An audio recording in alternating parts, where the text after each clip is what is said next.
The most important part of sewing is pressing. I know it makes people crazy, but from the most basic garment to the most couture, if you don't press, it ends up all wrinkly. Pressing makes it look professional, and you'll love it for life.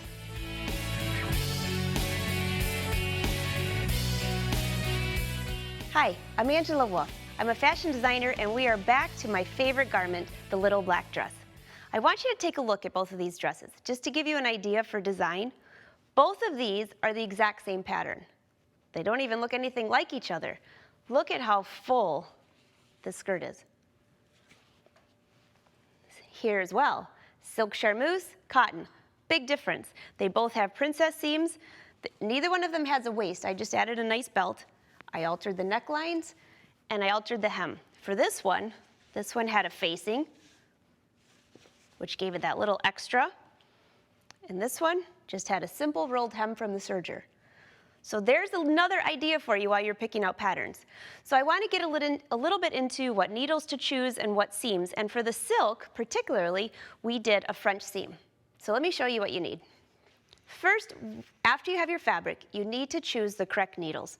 There's many kinds of needles when you go down the sewing machine aisle. Don't get confused. Think of it this way. The higher the number, the bigger the needle.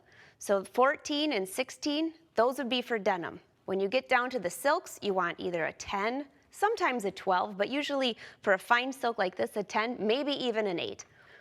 When it comes to thread, there are also many kinds of threads. You have denim thread, buttonhole thread, just regular polyester thread. There's silk thread. Then they have this new thread for hemming. It's really, really, really fine. See if I can put some out. You can't even see it. Looks like just wire. That's really nice for hemming. But for sewing the garment, when you're sewing silk, a lot of times I will use silk thread, but if you want to save some money, just get regular thread. I've never seen any damage from that. Then we have the French seam, like I was talking about. Here we go. The French seam, which is what I have on the blue dress behind me, this is the inside of the garment. This would be the outside, where you can't see anything, and then on the inside, you have this little flap. So that's your seam. There's nothing exposed. Another way to finish that seam would be to serge it, but this looks a little bit nicer. So I'm going to show you how to do this. You're going to sew opposite of a regular piece of fabric, where you would usually put your right sides together. On this one, I'm putting my wrong sides together. So this is your wrong side, this is your wrong side, and I'm sewing on the right side of the garment.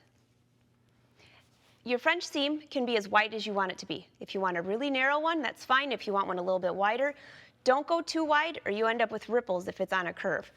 So I'm just going to stitch here. I'm going to use 1/4 of an inch. So here's 1/4 of an inch. Stitch length for a silk is about a 2 to 2.5. If you're sewing cotton, like the dress I showed you earlier, you would be at a 3 to 3.5. Denim, sometimes 3 to 3.5. Now this is not top stitching, this is sewing together the seams. I'm going to start, do a little back stitch, and stitch. I'm stitching with a 1/4 inch seam allowance. All the way to the end. I'm just using a scrap of fabric so it doesn't take too long, but here we go. There's my seam. I'm going to go up here, and first you need to press this. You can see how this is already unraveling. This is why a French seam is so nice on silk. Pressing, use the clapper. Flip it to the right side of the garment. You need to make sure this is a nice flat seam here. Okay, and one more pressing here. Take this and pull it really tight like that, and do one more pressing.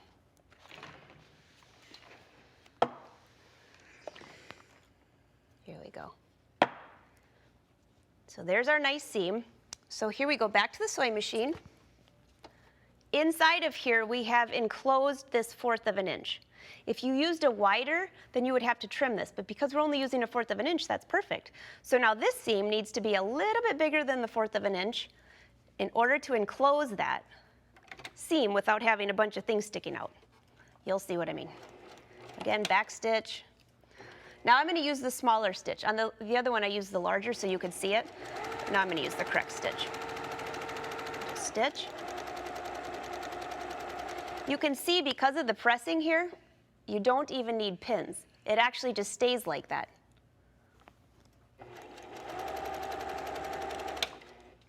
Okay, go back to the pressing table. There's my seam. It looks like it's a little ripply, but once you press it, it goes away. There's the back. So now this is the inside of my garment. This is the right side of my garment. You can see these little threads here. We're gonna pull those out. If you have any fabric sticking out of here, you're gonna have to trim those. Let me go back here and press. Give it a good pressing. Another thing with silk is you should be using a press cloth. I'm not going to use a press cloth for any of these lessons so you can see what I'm doing. But if you are doing this, you would want to use a press cloth. You can either buy one or use a really lightweight piece of cotton muslin and just lay that on top in between your iron to make sure that you don't get any shiny spots. So there's your French seam, just like this. See how nice that looks? Again, as far as pressing, you're going to press the side seams towards the back of the garment. If you probably won't have any others. If you have princess seams, they're just like the bust darts and the back darts where they press towards the center of the garment. Now I want to show you one more thing. Remember that chalk I was telling you about? This is silk. So there's the chalk that brushes off. That's clay chalk. Not harmful at all. Here's the wax chalk. There we have it.